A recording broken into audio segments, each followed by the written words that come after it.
morning. Can I close my legs? Oh, can you stop spinning? I'm wearing pants, by the way. They just don't show. It is actually like really hot. Like it's not hot outside, it's probably like 12 degrees Celsius. Let me open this window because I am hot. Stop spinning. I don't know why I thought it was a good idea to film in this thing. I feel like this looks really inappropriate because my shorts are like super short. Anyway, that was a long ass intro. I just felt like I kind of stopped vlogging at the end of the season, and by now, if you haven't noticed from my Instagram and stuff, the season is over for us anyway. It's playoff time this weekend and finals next weekend, but we didn't make the playoffs. So I actually moved back home like almost 2 weeks ago, and I actually still haven't really settled. Like I haven't even unpacked everything yet. I'm a procrastinator, honestly. But anyway, point being, I felt like I will come here and tell you guys a little bit what's going on. First of all, like a recap of the season. Oh, this is nice. Oh, yes, the cloud is very nice. Just stay there. Like a recap of the season / update kind of on my life, on my injury. Let's start with recap of the season and what's going on right now. So right now, I'm back home, been home for about 2 weeks, like I just said. And I wish we had like curtains. Yes, I do for you guys, honestly. Not that I couldn't be inside, but you know, decisions. The thing is, like, if you don't know what's the situation in Vasa and the Royals, it's a very young and inexperienced team, and it's a very thin roster. I think we had like 20 something players, and if you're not a football player, just so you know, there's 22 positions in just offense and defense, and then there's obviously special teams. So if you want to have a starter for each position without them having to play both ways, you need at least 22 players, and we had probably like 26, so that was a little rough. So going into the season, we knew it was going to be a very tough season. Just because our roster was so much smaller than every other team. We had less imports. We didn't have that much less imports, but like we actually needed imports just to fill in this like the roster because we didn't have enough players.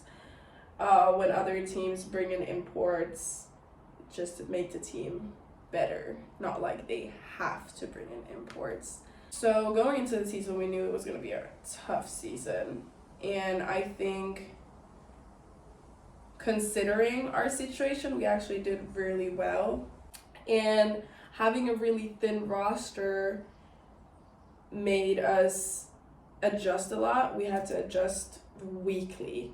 So obviously you adjust weekly because you have different opponents, so you have to adjust the game balance. I come from a city that they never touch. But we had to also adjust in like positions. So like players would have to play positions they've never played before. We had a rookie playing like 3 different positions, even though he had just started. Like he didn't really know any position. He had to play 3 different positions. And we just have to move people around all the time because of like injuries. We already had like a thin roster, but then we got more injuries. So we had to keep adjusting, keep moving players from position to position. And sometimes the players would have to learn a new position in like a week, which means like 2, max 3 practices, which is not a lot to learn a whole new position and actually like play well. And coaching wise, I mean, it would have probably been so much easier somewhere else, no lie, just because I had a very inexperienced group of DBs.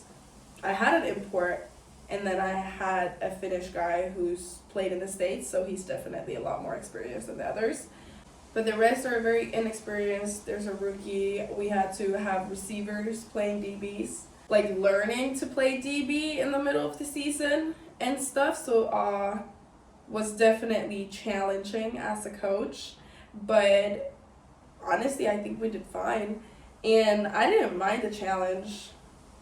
I mean, the challenge is what I really went for this year, because once I found out I couldn't play it this season because of my like old injuries and because I had the surgery earlier this year. So I just wanted like a new challenge. Like I didn't want to just like sit around and watch other people play, like not get anywhere with my career. So I was like, I'll just take my coaching career further. And then I ended up going to Vasa. So the challenge is what I went for, and I nailed that. I really nailed that. I got a big ass challenge. I nailed on that part. I think going into Vasa, I kind of felt like I'm just doing this as an investment. Like, I'm just doing this to get further in my career, but I'm just going to Vasa to coach and I'm out. Like, I'm probably not gonna like it there. I don't know anybody from Vasa. Like, I don't have friends in Vasa. I mean, I knew some of the players just because we played against each other as juniors, and football circles in Finland are very small, so like you kind of know some of the people. But I went there thinking I don't know anybody in Vasa really. I don't have any friends. Like, I'm just there to coach and I'm out. Like, I'm probably not gonna like it, but it's an investment, So that's kind of the mindset that I had going there, which is kind of negative. I mean, not kind of, it was definitely very negative, because I was just kind of chose that I'm not going to enjoy the summer. But I actually ended up having like a really good summer. Like, I actually really enjoyed my time in Vasa. I ended up making a lot of friends, not only within my players, but like outside of football as well, through my players. And we really just had a good time. Like, we had a good group of guys. Mostly we would hang out with the imports because the Finns would be like working and stuff during the days or whatever. But during the weekends, like, the Finnish guys would hang out with us as well. And we just had a good bond. Like, we really had a good time. Am I sweating or is something? I do think I made some like long-lasting friendships over there. I don't know, like, going into my first year coaching in the Maple League and being a woman, obviously, I mean, we all know there can be like ego issues with like men being coached by women, especially like same age or even younger, like me being younger than some of my players. And in general, like in a male dominant sport like football, like there can be a lot of ego issues. But when I went to the first practice, I felt so welcomed and I felt so respected. Like, I never felt any weird energy from any of the players, honestly. Like, obviously, when you first go in as a coach, like, it doesn't matter what's your gender or whatever. Like, when you first go in, it's a little different than once you've been coaching there for a while. Like, obviously, you start building connections. Your players start getting more comfortable talking to you, asking you more questions, so I think that was normal. We, throughout the season, we still started like building stronger connections and relationships with the players. But going in, like, I never felt any weird energy. Like, I felt so respected. I love the fact that some of the players like came to like shake my hand and like wish me welcome in Vasa after the first practice. And there was never like a question of like, am I good enough to coach here? Like, I never felt like that. Like, I don't know if some of the guys did, but they didn't make me feel like that, at least. So I feel like I was very blessed with that, because I feel like in a lot of places the situation could have been a lot different and my experience could have been a lot different. But overall, like, Vasa was like so much more than what I expected. Not that our season ended exactly how we wished, but considering our situation, it actually did go well. It was 100% worth it. Like, I actually enjoyed my time in Vasa so much more than what I thought I would. Like, it's crazy to me now to think I really went there with the mindset of like, I'm not gonna like it here, I'm just here to coach and I'm out. And now I'm like, damn, I'm kind of sad, like, that it's over now. Like, I'm back home, I'm obviously happy to be back home, but I feel like I'm gonna miss these guys. Like, back then, if you would have told me that I'm gonna actually like miss Vasa, I wouldn't have believed that. It was really good. It was such a good experience. And if you're thinking of taking a step to the unknown, feel like you want to move somewhere but you don't know anybody there, just do it. Honestly, you'll make connections. So that was Vasa. But now we're back home. Been home for almost 2 weeks. I've actually been sick for almost a week and a half. So I haven't really got back to routine yet and stuff. I haven't been able to train. I was on antibiotics for a little bit. Now I'm off antibiotics, but I just have the flu. But my COVID test was negative, so I'll get there. Update on my life in general and my injury. I saw a physio a week ago, and we're going into, like, I wouldn't say the last stage, because I feel like the last stage is probably like a month long, but like the pretty last stages of recovery. So it's still gonna be like 3-4 months of rehab, but I'm slowly starting to run now. I can jog and stuff. I'm lifting heavier again. I should be healthy by November or December, so that's nice. What comes to my life, I'm home now, as I've said like 8 times probably, and I'm gonna be home for probably a month. I can't tell you where I'm headed after, but you'll find soon enough. I wish I could talk about it already, but I can't, and it's not 100% official yet, so I have to keep that to myself for now, but I'll update you guys as soon as possible. But anyway, it's strongly looking like I'm heading out start of October. It's start of September. I think it's like 1st of September right now. Is it? Yeah, I think it's 1st of September or 2nd. Or is it 31st? I don't know. Something like that. I really don't know, because I literally just been in bed for a couple days. Anyway, I think I know what's my plan for the fall, but as I said, I can't really talk about it yet. So I'll have to do another update once everything's official and public.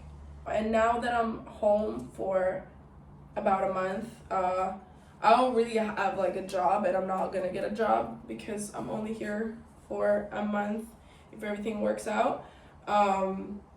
So I'm still like, I'm working on a couple projects, so like I've been having meetings and stuff, so I still kind of work, but I don't have like a job, you know? Like, I don't have a 9-to-5 job. Yeah, I'm just kind of working from home on my own schedule. That's my life update right now. I just felt like kind of just dipped at the end of the season. Didn't film vlogs from the last games. I think I started filming on our last game day, but then I just kind of forgot throughout the day, so there was like no content of the game day actually. But yeah, it was just like hectic because of like, I was like obviously packing up the whole apartment, moving away, you know, getting ready for the last game, just enjoying my time with the guys for the last days. But that's what I have for you guys now. That was just like a little update on my life, recap on the season in Vasa. Will I continue coaching? 100%. But will I get back to playing first? 100%. I feel like I get asked that a lot. Like, am I fully coaching now? Will I coach next summer or will I play? You know, I'm definitely putting my playing career first, just because I'm 20. I can coach for the rest of my life. You know, like there's no rush. I can't play for the rest of my life. So I'm definitely putting my playing career as my number one priority, but I'll definitely stick to coaching and I'll coach as much as possible while playing.